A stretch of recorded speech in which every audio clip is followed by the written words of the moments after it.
Paz de Cristo, hermanos. Estamos contentos una vez más de poder estar con ustedes. Y para todos nuestros amigos que nos están escuchando, vamos a reflexionar todos en la palabra de Dios. En este momento, antes de comenzar la lección, vamos a orar y darle gracias a Dios por esta oportunidad y pedirle que Él sea quien hable en nuestra mente y nuestro corazón. Oremos. Señor Jesús, te damos gracias una vez más por esta oportunidad que tú nos das. Pedimos, Señor, tu dirección y que tú abras, Señor, nuestra mente y nuestro entendimiento. Habla a nuestro corazón, Señor. Te damos a ti la honra y la gloria, Señor. Yo sé y sabemos todos que tú eres el que tienes ese pan de vida para nuestras vidas. Y hoy en esta noche, Señor, yo te pido que hables a cada uno de nosotros en el nombre de Jesucristo. Amén. Gloria a Dios. En este momento vamos a entrar a una lección intitulada Entendiendo la sangre del pacto. Es una lección muy interesante y es algo que yo creo que vamos a apreciar un poco más al considerar este tema, la sangre de este pacto ahora que Dios ha hecho para con nosotros.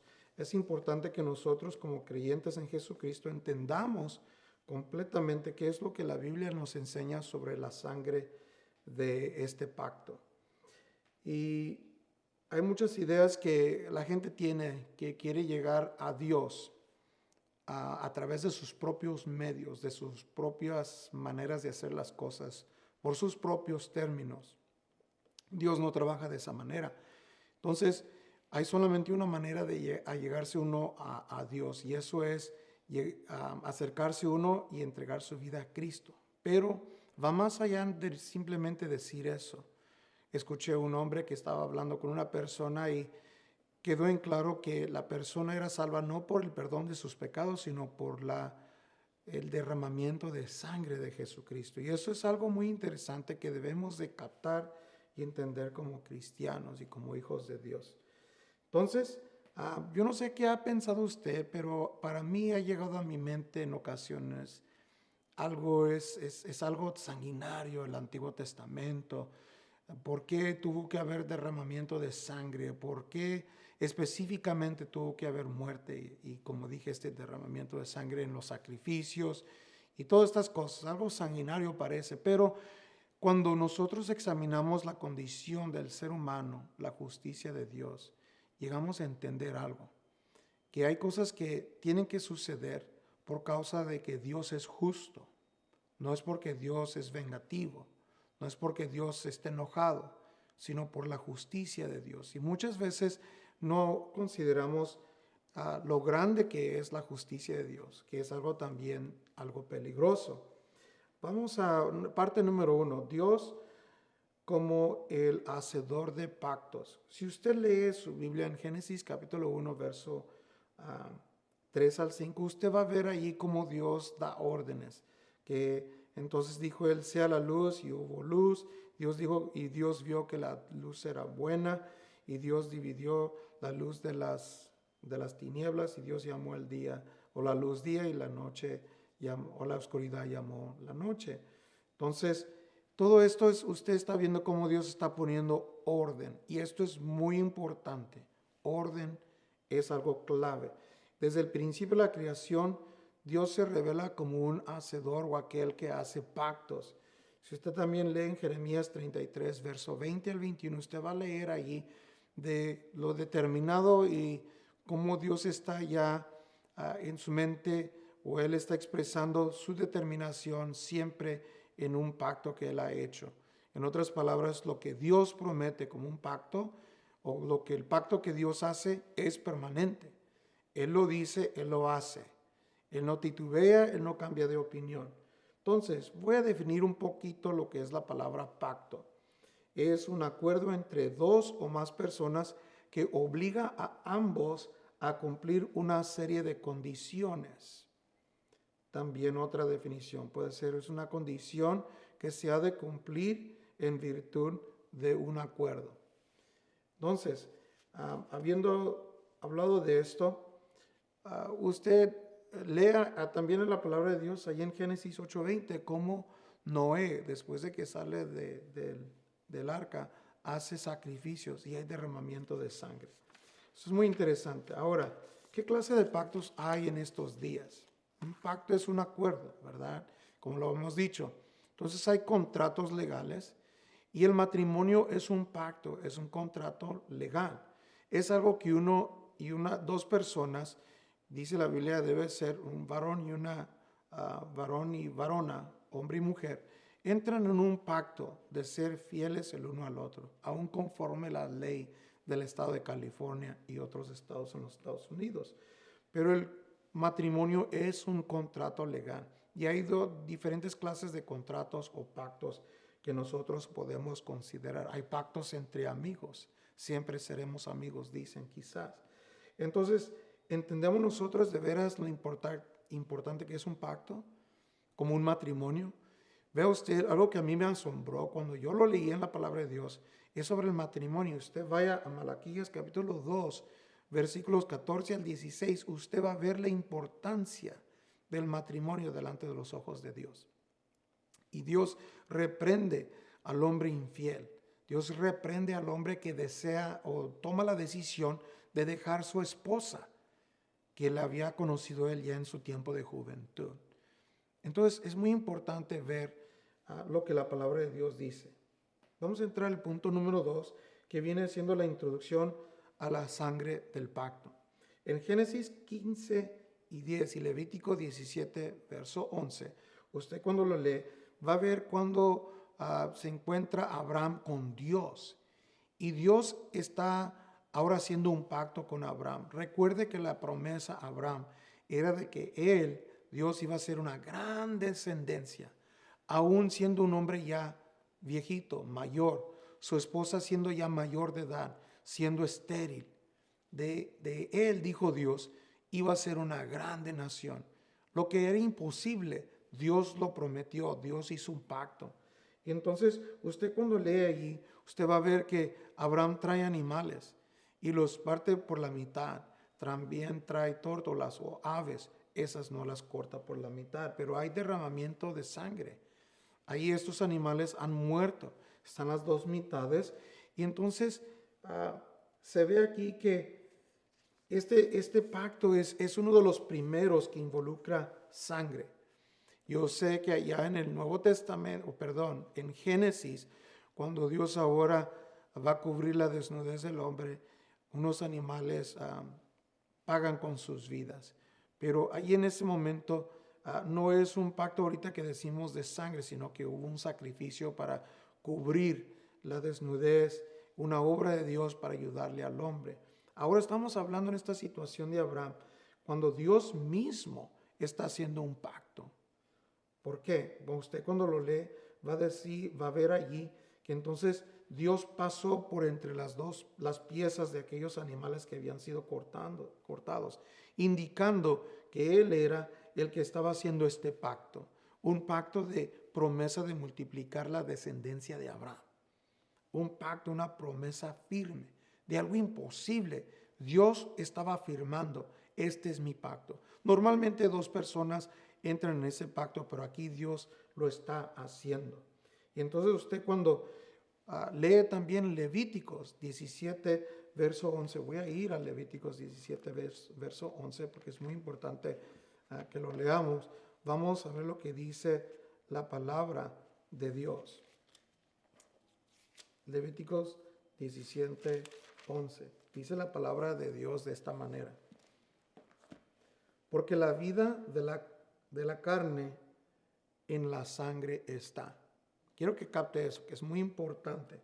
Porque la vida de la carne en la sangre está. Y yo os la he dado para hacer expiación. En inglés la palabra es atonement. Expiación sobre el altar por vuestras almas. Y la misma sangre hará expiación de la persona. Esto es muy interesante. La vida de la carne en la sangre está. Eso es lo que dice la palabra de Dios. Guarde eso en mente porque tenemos que considerar qué quiere decir esto.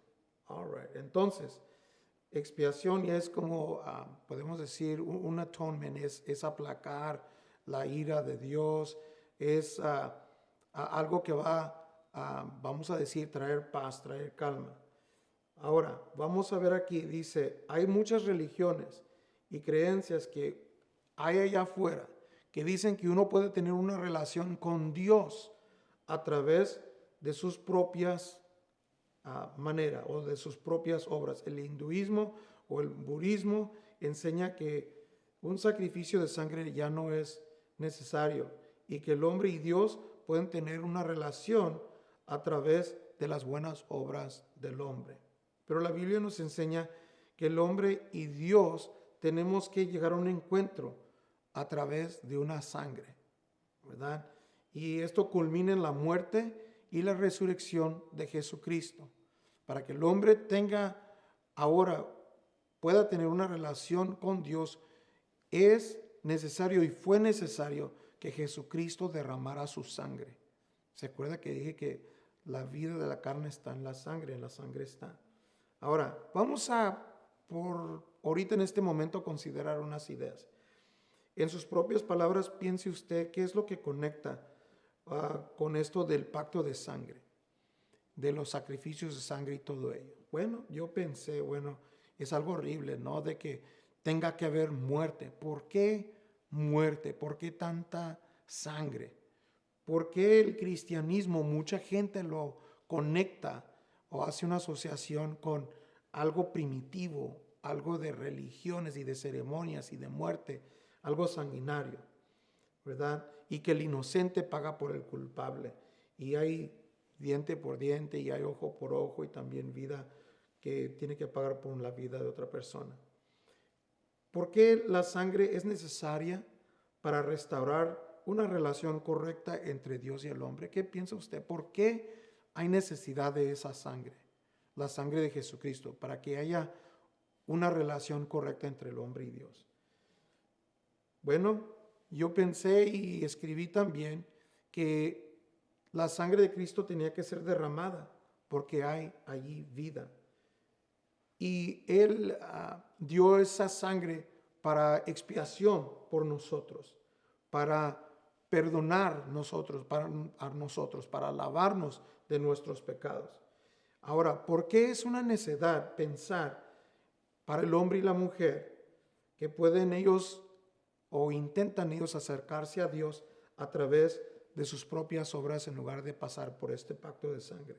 ¿Verdad? Vamos a considerar eso. Casi todo es purificado, dice la Biblia, ¿verdad? Según la ley, con sangre, y sin derramamiento de sangre no se hace remisión de pecados. Pero la gente piensa, mientras yo me porte bien, mientras yo no peque, todo va a estar bien.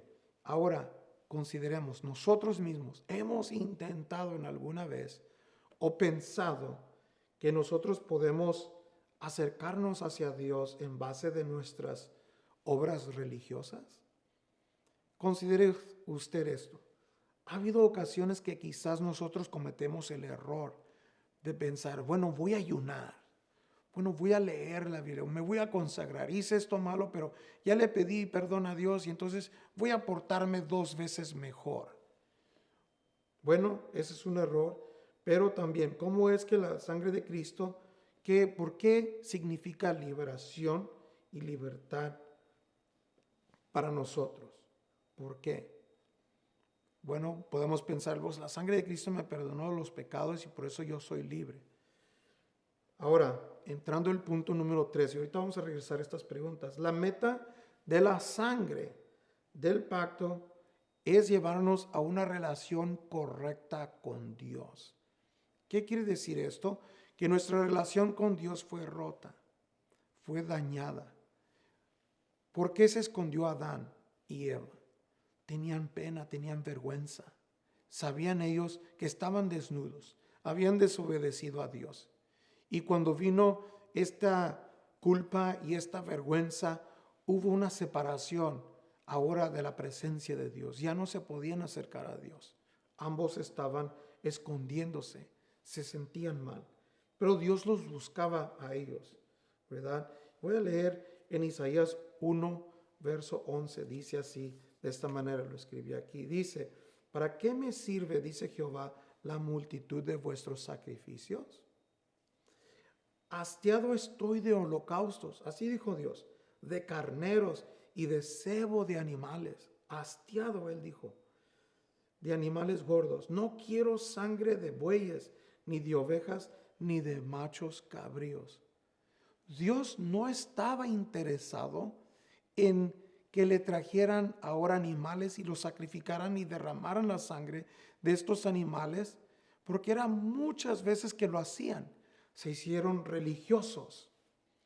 Ellos ahora se acostumbraron a acercarse a Dios a través de religiones y de ceremonias. Para nosotros es una alerta que nos podemos convertir en gente religiosa, pensando que con nuestro ayuno podemos hacer algo, que con nuestra oración podemos hacer algo, que con nuestras obras podemos hacer algo. Ahora, en Juan 16:8, usted va a leer lo que el Espíritu Santo hace. El Espíritu Santo convence al mundo de su pecado. Nos habla a nosotros cuando estamos bien, cuando estamos mal. Y cuando Él venga, dice la Biblia, convencerá al mundo de pecado, de justicia y de juicio. Lo voy a llevar ahora al rey David. Recuerda lo que él hizo. Él cometió adulterio con Batseba, la mujer de Urías. Cuando cometió este pecado, ella sale embarazada y entonces David piensa que él va a encubrir sus pecados o su pecado con mandar a Urías a la parte más difícil de la guerra para que lo maten. Pues ya muriendo Urías se puede casar con ella. Sale el hijo, nace el hijo ya ilegítimo y nadie va a cuestionar nada.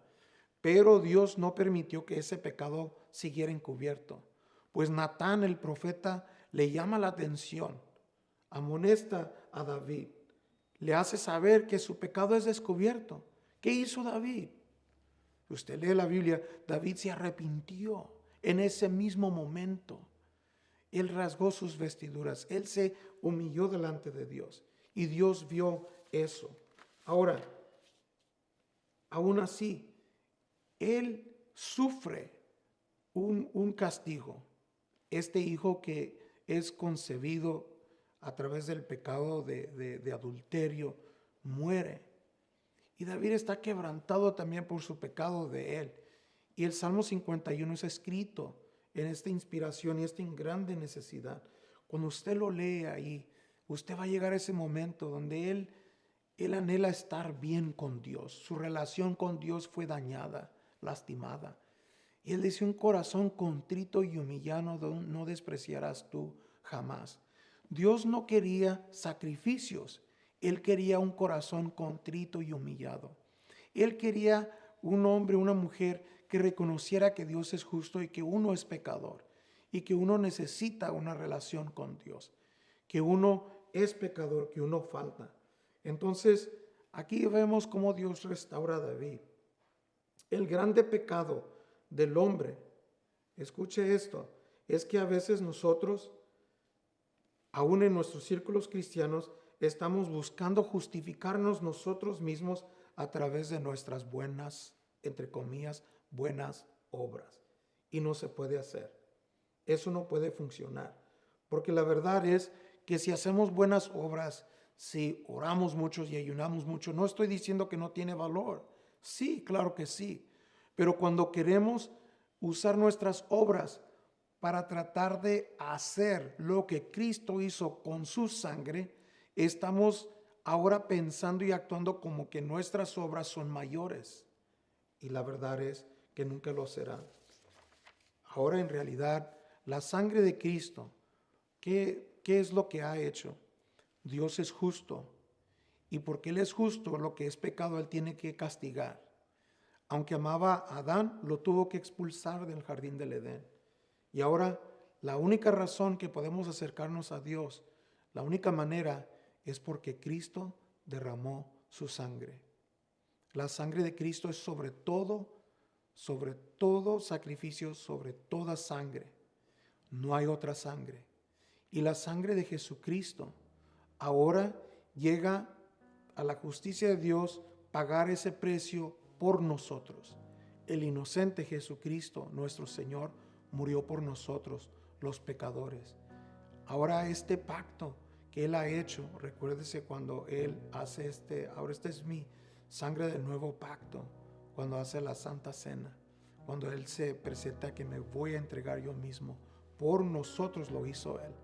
Esa es la razón que debemos de apreciar la sangre de Cristo. Hay que comportarnos, hay que vivir nuestra vida reconociendo el altísimo valor de la sangre de Cristo. Sangre preciosa, que no hay otra como esta sangre de Cristo.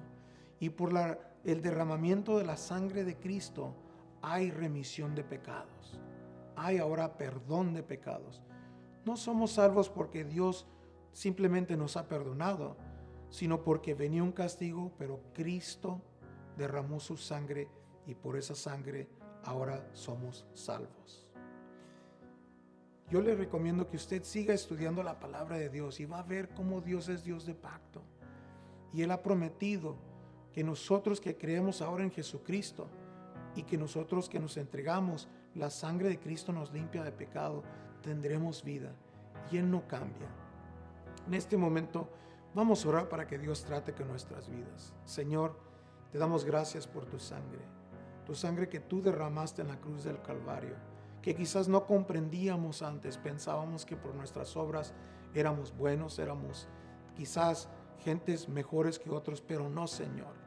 Nada de lo que hemos hecho nos ha podido salvar, sino es por tu preciosa sangre, Señor, que vino un castigo, que venía una pena de muerte, Señor, porque Dios tiene que castigar lo que es pecado, pero tú derramaste tu sangre para ahora perdonarnos y para lavarnos y para justificarnos a través de tu fe. Somos salvos, Señor, por tu sangre.